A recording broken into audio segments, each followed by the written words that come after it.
I'm so delighted to get to be part of this event. My name is Lee Harrington. I am a sexuality and spirituality educator based out of Denver, Colorado, in the United States.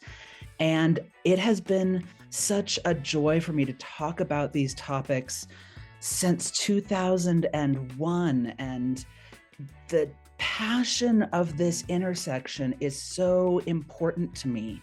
I've had a chance to write 10 different books over the years, and one of them is Sacred Kink, The Eightfold Paths of BDSM and Beyond. And we're going to be using material from that book as well as a wide array of other material from various therapists and helping professionals to dive into this weekend's possibility for expanding your awareness. When I first got involved in kink and BDSM, it was the mid-90s, and there were no places for me to discuss my experience. The book SM 101 had just come out, and that was a great way to dip my toe in. But I had this moment as a person that I would now use the word kinky. As a kinky person, I had this moment where I was in the moment of an intense sensual experience and a moment of intense physicality. And afterwards, I talked to the person I'd been engaged with and said, this reminded me of when I was doing deep prayer work or when I was out in groves underneath open skies having these moments of magic. And he looked at me and said, but we were just having hot, sexy fun.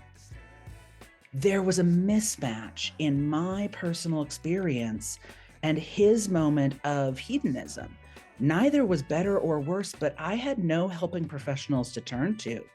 And so over the past decade plus, I have worked really hard to develop language to have these conversations between people who engage in them, between people who are various spiritual and faith leaders, as well as for folks who do this and have these conversations for and with others for their own expansion, because I didn't have that when I first got involved.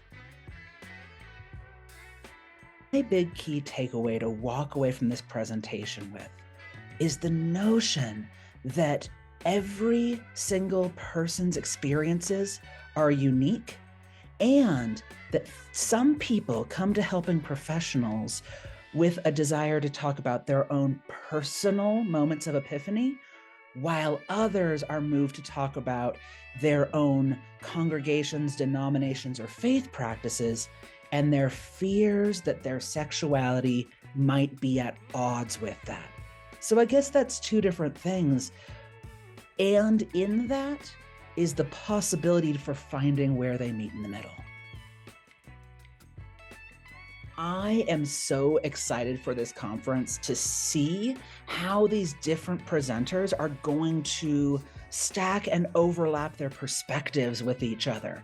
I've had the honor of getting to attend or read online the takes on these topics from these different presenters. And though there are some similarities, they are different takes. And so for me, the piece I'm excited about is seeing how we end up overlapping and the places where we don't, so that the people who are attending, including me, get differing opinions, not just the exact same thing.